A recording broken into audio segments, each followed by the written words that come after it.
வணக்கம் friends, quick சமையல்ல இன்றைக்கி மொறுன்னு காரசாரமான மசாலா தோசை எப்படி செய்கிறதுன்னு பார்க்கலாம். ஃபஸ்ட் இதுக்கு தேவையான தோசை மாவு எப்படி அரைக்கிறதுல 4 கப் இட்லி அரிசி. ஸோ தண்ணி சேர்த்து இதை நல்லா அலசிக்கோங்க. இதில் இருக்கிற தூசு, அழுக்கு, பூச்சி அது எல்லாமே இது மூலமாக ரிமூவ் ஆகிடும். ஸோ தண்ணியை நீங்கள் கீழே ஊற்றிடலாம். மறுபடியும் 2 தடவை அலாசினதுக்கு அப்புறமா நல்ல தண்ணியில் இதை ஒரு 2 மணி நேரம் ஊற வச்சுருங்க. அடுத்தது இன்னொரு பவுலில் தனியாக 4 கப் அரிசிக்கு 1 கப் உளுந்து சேர்க்கணும். ஸோ அதனால் நான் 1 கப் உளுந்து எடுத்திருக்கேன். கூடவே 1 டேபிள் ஸ்பூன் வெந்தயம். இதையும் தண்ணி சேர்த்து நல்லா அலாசிக்கோங்க. பூச்சி, தூசு, அழுக்கு எது இருந்தாலும் இதில் ரிமூவ் பண்ணிவிட்டு அடுத்தது நல்ல தண்ணியில் 2 மணி நேரம் ஊற வச்சுக்கோங்க. 2 மணி நேரம் கழித்து அரிசி, உளுந்து ரெண்டுமே நல்லா ஊறிடுச்சு. இப்போ நீங்கள் மிக்ஸி, கிரைண்டர் எது வேணால் யூஸ் பண்ணி இதை அரைச்சிடலாம். நான் மிக்ஸி யூஸ் பண்ணி தான் அரைக்க போகிறேன். அரைக்கும் போது ரொம்ப நிறையா தண்ணி சேர்க்க வேணாம். அரைக்கிறதுக்கு எவ்வளோ தேவைப்படுமோ அவ்வளோ மட்டும் தண்ணி சேர்த்துக்கோங்க. ஸோ ஃபஸ்ட்டு நான் அரிசியை அரைச்சிடுறேன். ஸோ இந்த மாதிரி நல்லா பேஸ்ட்டாக அரைச்சிக்கோங்க. இது ஒரு பவுலில் சேர்த்துட்டு அடுத்தது உளுந்தையும் இதே மாதிரி அரைச்சிடலாம்.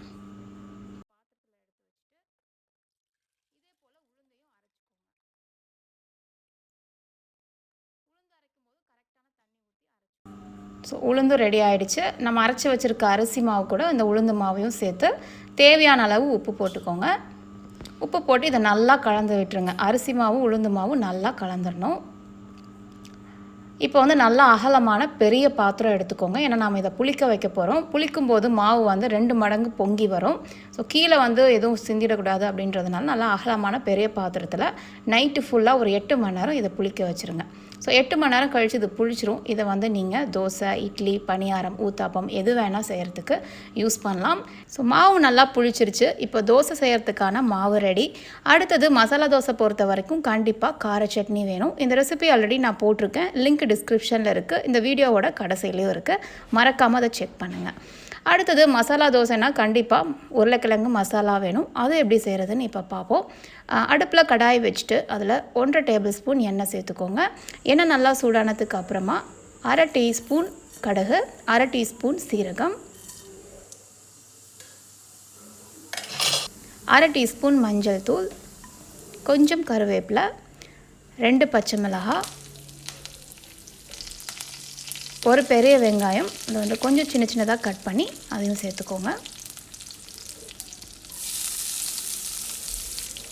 1 டேபிள் ஸ்பூன் இஞ்சி பூண்டு பேஸ்ட்டு. கண்டிப்பாக இஞ்சி பூண்டு பேஸ்ட்டு சேர்த்துக்கோங்க. அப்போ தான் உங்களுக்கு அந்த ரியல் டேஸ்ட் வரும். இப்போ இது எல்லாத்தையுமே நல்லா மிக்ஸ் பண்ணி ஒரு நிமிஷத்துக்கு நல்லா ஃப்ரை ஆகட்டும்.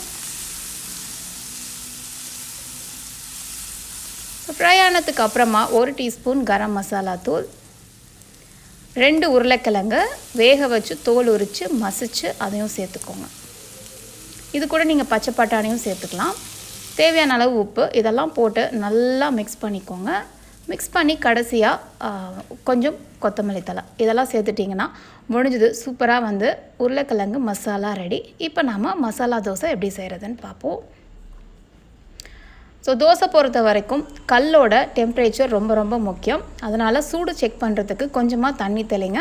தண்ணி உடனே இந்த மாதிரி புகையாகி மறைஞ்சிருச்சுன்னா கரெக்டான சூடு இருக்குதுன்னு அர்த்தம். இந்த மாதிரி கரெக்டான சூடு இருந்தால் தான் உங்களுக்கு தோசை நல்லா மொறுன்னு வரும். அதே போல் ரொம்ப நிறையா மாவு சேர்க்காதீங்க. கரெக்டாக 1 கரண்டி மட்டும் சேர்த்து அதை எந்த அளவுக்கு முடியுமோ அந்த அளவுக்கு நீங்கள் சன்னமாக தேய்க்கணும். எவ்வளோ சன்னமாக இருக்கோ அந்த அளவுக்கு உங்கள் தோசையும் மொறுன்னு இருக்கும். இப்போ நான் நல்லா சன்னமாக ஸ்ப்ரெட் பண்ணிடுறேன். அடுத்தது இது மசாலா தோசை அப்படின்றதுனால நீங்கள் நல்லெண்ணெய் இல்லை கல்லெண்ணெய் எது வேணால் சேர்த்துக்கலாம். நல்லா ரிச் ஃப்ளேவர் வேணும் அப்படின்னு நினச்சிங்கன்னா வெண்ணெய் இல்லைன்னா நெய் சேர்த்துக்கலாம். நான் நெய் சேர்த்துக்கிறேன். நெய் சேர்த்துட்டு அடுத்தது அங்கே எக்ஸஸாக இருக்கிற மாவு அது கூடவே இந்த நெய்யும் சேர்த்து இந்த மாதிரி ஸ்ப்ரெட் பண்ணிவிடுங்க. இப்படி ஸ்ப்ரெட் பண்ணும்போது உங்களுக்கு நெய் எல்லா பக்கம் ஸ்ப்ரெட் ஆகி அதே போல் எக்ஸஸாக இருக்கிற மாவு கரண்டியில் வந்துடும். ஸோ தட் தோசை நல்லா உங்களுக்கு தின்னாக இருக்கிறது மட்டும் இல்லாமல் அந்த நெய் ஃபுல்லாக ஸ்ப்ரெட் பண்ணிடுறதுனால தோசையோட கலர் நல்லா கோல்டன் கலரில் இருக்கும். ஸோ கலர் தான் ரொம்ப முக்கியம் இல்லையா? ஸோ அதனால் நல்லா கோல்டன் கலரில் வந்துடும். அடுத்தது நாம் ஒரு 2 டேபிள் ஸ்பூன் அளவுக்கு கார சட்னி மேலே சேர்த்துக்கலாம். ஒருவேளை நீங்கள் கிட்ஸ்க்கு ப்ரிப்பேர் பண்ணுறீங்கன்னா 1 டேபிள் ஸ்பூன் மட்டும் சேர்த்துக்கோங்க.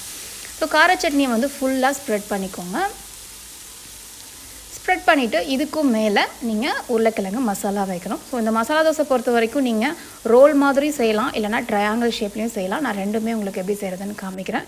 ரோல் மாதிரி வேணும்னு நினச்சிங்கன்னா இந்த மாதிரி ஃபஸ்ட்டு மசாலா மட்டும் சென்டரில் வச்சுட்டு உங்களோட தோசை வந்து நல்லா கோல்டன் கலரில் ஆகிடும். கோல்டன் கலர் ஆனதுக்கு அப்புறமா 2 பக்கமும் எடுத்து நீங்கள் மடக்கி விட்டுறணும். ஸோ இந்த மாதிரி மடக்கி வச்சிட்டிங்கன்னா முடிஞ்சது, மசாலா தோசை ரெடி. ஸோ மடக்கிட்டிங்கன்னா அவ்வளோதான், சூப்பராக மசாலா தோசை ரெடி. இதை வந்து உங்களுக்கு பிடிச்ச மாதிரி சாம்பார், புதினா சட்னி, இல்லை கொத்தமல்லி சட்னி, தக்காளி சட்னி, தேங்காய் சட்னின்னு எது கூட வேணால் நீங்கள் சர்வ் பண்ணலாம்.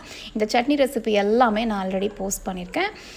இது வந்து செஞ்ச உடனே பார்த்திங்கன்னா வீடு ஃபுல்லாக கமகமகமான அந்த மசாலாவோட வாசம் சான்ஸே கிடையாது. இனி வரப்போகிறது எல்லாமே ஃபெஸ்டிவ் சீசனாக இருக்கிறதுனால பிரேக்ஃபாஸ்ட்டுக்கோ இல்லை கெஸ்ட் அரைவல்க்கோ டிஃப்ரெண்ட்டாக ட்ரை பண்ணணும்னு நினச்சிங்கன்னா கண்டிப்பாக அந்த மசாலா தோசை ட்ரை பண்ணுங்கள்.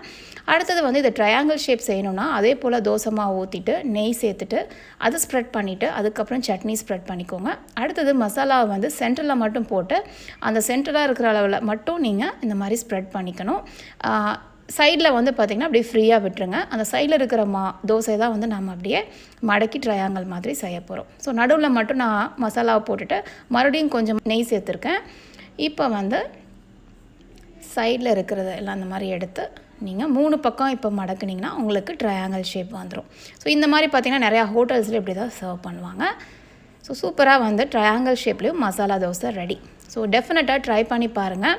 இந்த வீடியோ பார்த்து எப்படி மசாலா தோசை ப்ரிப்பேர் பண்ணுறதுன்னு தெரிஞ்சுக்கிட்டீங்கன்னு நினைக்கிறேன். மறக்காமல் குயிக் சமையலுக்கு சப்ஸ்கிரைப் பண்ணிடுங்க. அப்படியே இந்த வீடியோக்கு ஒரு லைக்கையும் தட்டி விட்டுருங்க.